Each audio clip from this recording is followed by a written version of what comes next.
The Year to There podcast, it's time to start the show. Be sure to hold on tight, here we go. Exploring all the different Disney destinations. Year to There, it's time to start the fun. Hello everybody and welcome to the Year to There podcast, Walt Disney World, word of the week. Once in a while, I have to do something like that to keep you guys on your toes. Okay, welcome to the Word of the Week. And on these podcasts, each and every week, I will bring you a different Walt Disney World word and then give you background information, tips, tricks, hints, strategies, stories. Yeah, all kinds of stuff about that word. So let's get right into it.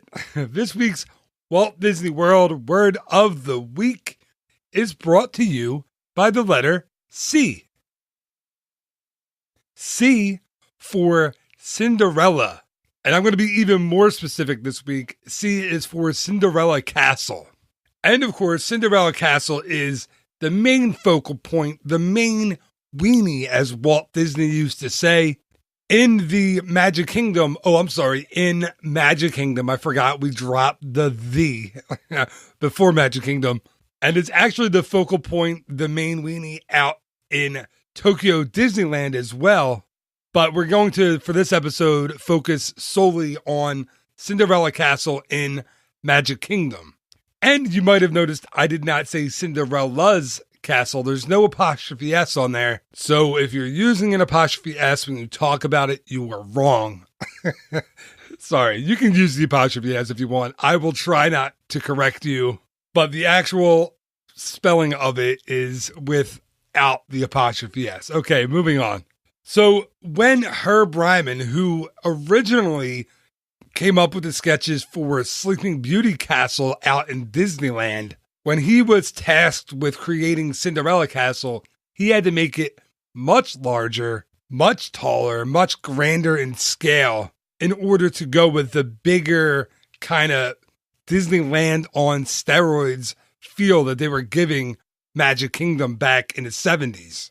Remember, I think it was Disney legend and Imagineer Tony Baxter who said, Disneyland is an intimate experience. Disney World is a spectacular experience. At least I think it was Tony Baxter. So if I got it wrong, you can feel free to let me know. Shoot me an email or give me a call and let me know. So when Herb Ryman was given the task to create Cinderella Castle, he knew it had to be much larger, much grander, much more elaborate. Cinderella Castle was inspired by a number of real-life and fictional castles, and I'm going to try my absolute best to pronounce some of these words. I'm not going to use Google Translate. Let's see how I do.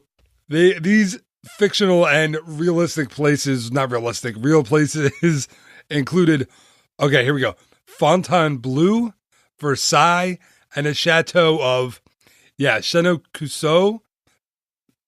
This is difficult. Pierrefonds, Chambord, and Chaumont, as well as Castle Neuschwanstein, however you want to pronounce that. I'm sure there is a proper pronunciation.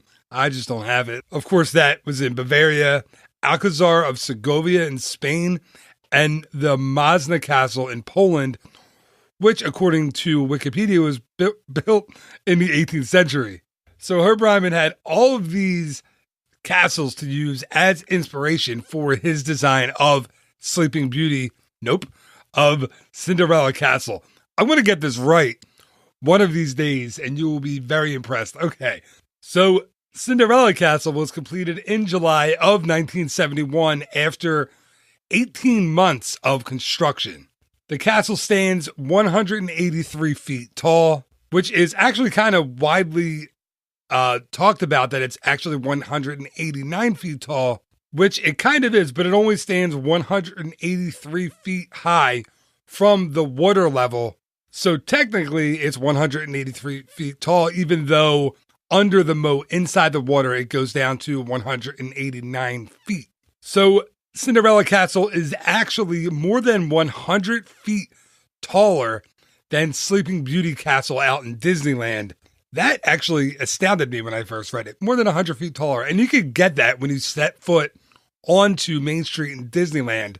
I was out there a few weeks ago, and it's an intimate feel looking down the smaller Main Street and looking at the smaller Sleeping Beauty Castle than when you make that turn on Main Street USA in Magic Kingdom, where the use of forced perspective, the famous forced perspective that Disney uses, makes Cinderella Castle look even taller than its 183 feet from the top of the water there.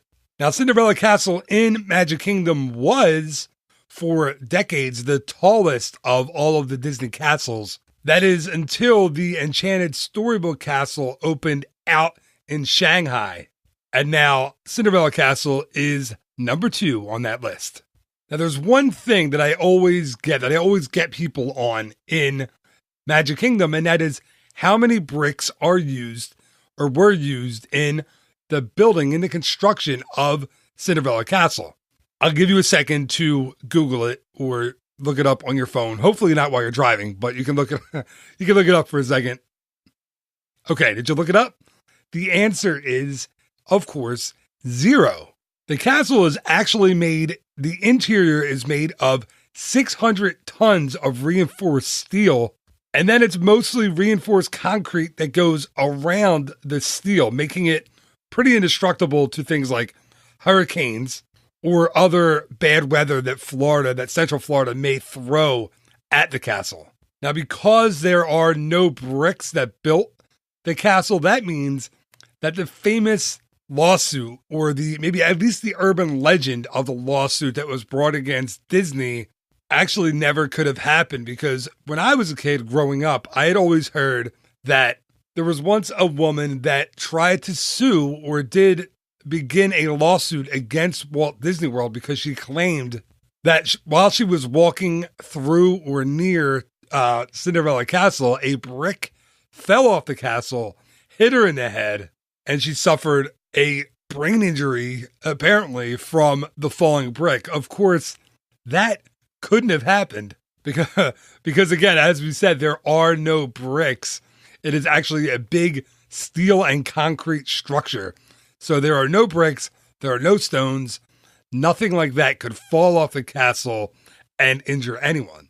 Another urban legend that I think I've talked about on this show before, but it bears mentioning again, and that legend is that when a hurricane is coming through, the castle is designed in such a way that it can be taken apart and stored away in the tunnels in the utilidors underneath Magic Kingdom, so it won't be damaged by the hurricane. And of course, this is absolutely true.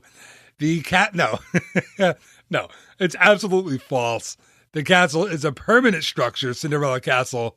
It cannot, will not, has not ever been taken down because of a hurricane. Cinderella Castle was actually built to withstand 125 mile per hour winds. So it is basically hurricane proof.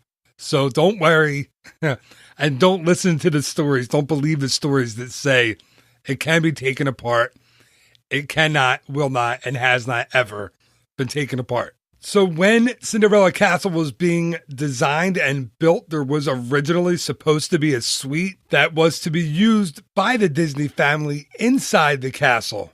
That is actually 100% true. That was the original design for that space in the castle. Unfortunately, Walt Disney passed away nearly 5 years before Walt Disney World ever opened to the public. So that space that was designed was left unfinished for quite a while when the parks first opened, eventually being converted into a telephone call center for the Disney cast members to use. Then it was converted to a dressing room for cast members, for characters. And then eventually, most recently, it was converted to the Cinderella Castle suite.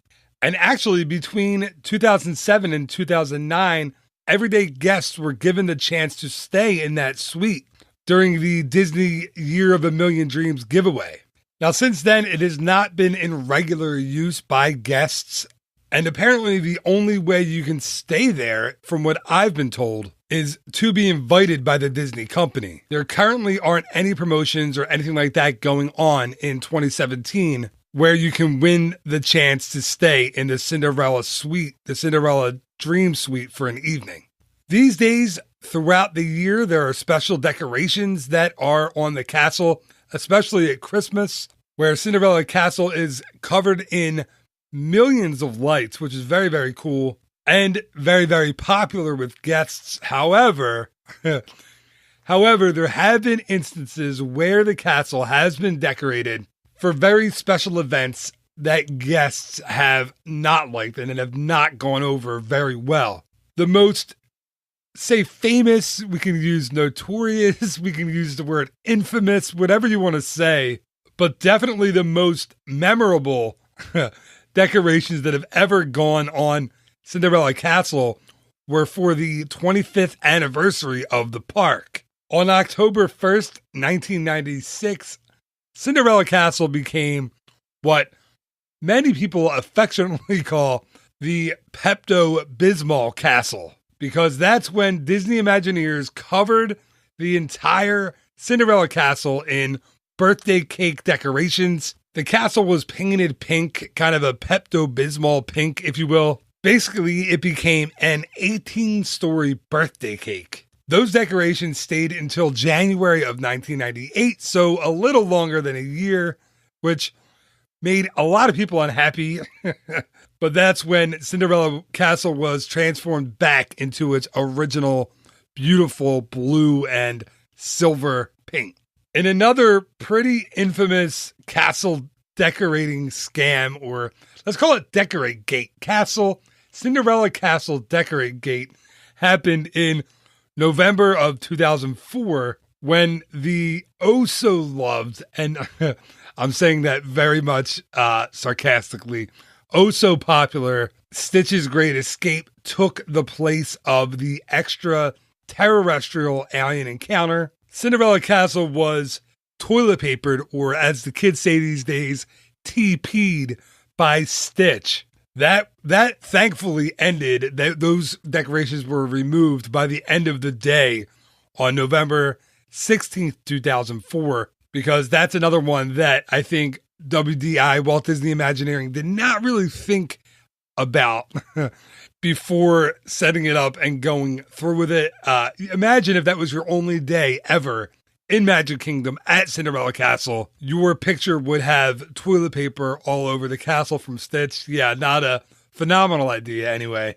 So the most recent time Cinderella Castle underwent a makeover was in May of 2005 for Disneyland's 50th anniversary.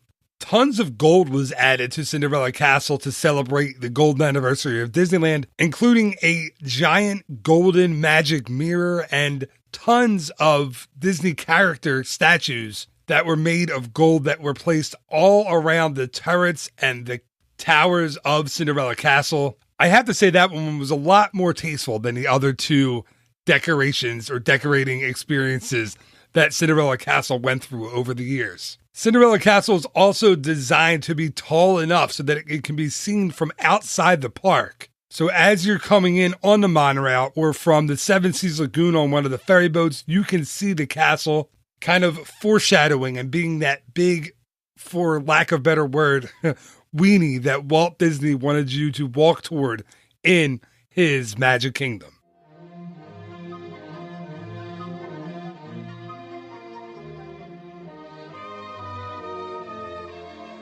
And that is going to do it for this week's Walt Disney World Word of the Week. As always, thank you so much for listening. I really appreciate it. I hope you enjoyed this episode, just like I hope you enjoy each and every single thing that I put out. I, for one, love Sleeping Beauty Castle out in Disneyland, but there's nothing quite like the sheer size and the magic and the splendor of Cinderella Castle. It is such a cool sight when you first turn down Main Street, USA. And it's really something for a first-time visitor to make that left or that right from Town Square and see that castle in the distance. There's just something about it. There's something about seeing it for the first time that really is just a magical experience.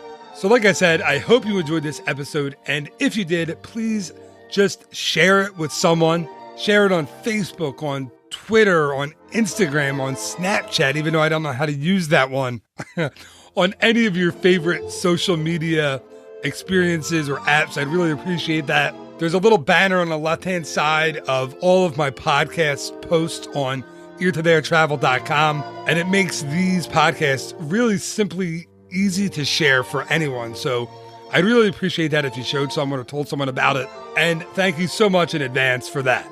Okay, just remember, there will be a new episode of the Ear to There podcast, Walt Disney World Word of the Week, and that'll be each and every Wednesday morning, as well as a new episode of the regular Ear to There podcast, and those will come out each and every Monday morning.